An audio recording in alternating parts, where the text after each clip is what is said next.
തൃശ്ശൂരിലെ തിരഞ്ഞെടുപ്പ് പ്രചാരണത്തിൽ മുഖ്യമന്ത്രി പ്രസംഗിക്കുന്നതിനിടയിൽ വീണ്ടും മൈക്ക് പണിമുടക്കി. ഇത്തവണ മൈക്ക് പ്രതിസന്ധിക്ക് പുഞ്ചിരിയോടെയായിരുന്നു പക്ഷേ മുഖ്യമന്ത്രിയുടെ പ്രതികരണം. നിങ്ങൾക്കൊരു വാർത്തയായല്ലോ എന്നായിരുന്നു അദ്ദേഹത്തിന്റെ കമന്റ്.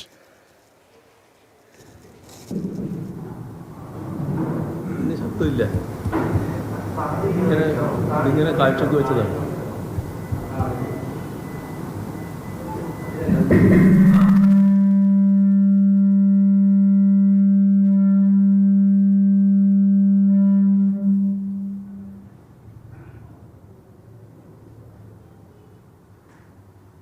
ഞാൻ ഇരുന്നാലാണ് ഇതിൻ്റെ ഒരു ഓപ്പറേഷൻ.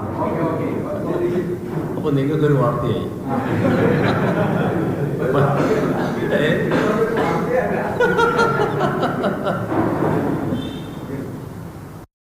വായിച്ചത് ലിഷോ. നേരത്തെ ഈ മൈക്ക് പണിമുടക്കുമ്പോൾ പ്രകോപിതനാകുന്ന മുഖ്യമന്ത്രിയെ പല ഘട്ടങ്ങളിൽ നമ്മൾ കണ്ടതാണ്. ഇപ്പോൾ അദ്ദേഹം ചിരിച്ചുകൊണ്ട് തമാശയിൽ കമന്റ് പറയുന്നു. എവിടത്തെ പരിപാടിയിൽ എങ്ങനെയായിരുന്നു ഈ സംഭവം?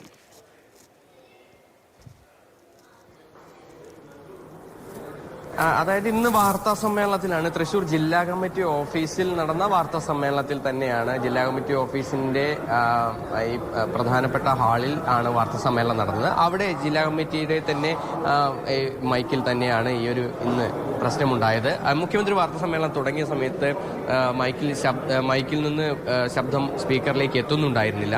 അത് പരിശോധിക്കുന്നതിന് വേണ്ടി ഇവിടെയുള്ള ജില്ലാ കമ്മിറ്റി ഓഫീസിലെ സ്റ്റാഫ് പരിശോധിച്ചു. ആ സമയത്താണ് വീണ്ടും ഒരു ഹൗളിംഗ് ഉണ്ടാകുന്നത്. ആ ഹൗളിംഗ് ഉണ്ടായി ഉടനടി തന്നെ മുഖ്യമന്ത്രി ആ ഒരു സമയത്ത് അദ്ദേഹം അതിനെ ചിരിച്ചുകൊണ്ട് നേരിടുകയാണ്. അതായത് ചിരിച്ച് നിങ്ങൾക്കിനി ഒരു വാർത്തയായല്ലോ എന്ന് ചോദിക്കുകയാണ് അദ്ദേഹം ഉണ്ടായത്. കാരണം കഴിഞ്ഞ കുറച്ച് നാളുകളായി പലയിടങ്ങളിലും മൈക്ക് പണിമുടക്കുന്നുണ്ട്. അന്നെല്ലാം തന്നെ സമാനമായ രീതിക്ക് വാർത്തകളാവുകയും ചെയ്തു ഈ വിഷയമെല്ലാം തന്നെ. അതുകൊണ്ടായിരിക്കണം മുഖ്യമന്ത്രി ഇന്ന് ഇതൊരു വാർത്തയാകുമല്ലോ എന്ന് അദ്ദേഹം മുൻകൂട്ടി കണ്ടുകൊണ്ട് ഇത്തരത്തിലൊരു കമന്റ് അദ്ദേഹം ചെയ്തതും.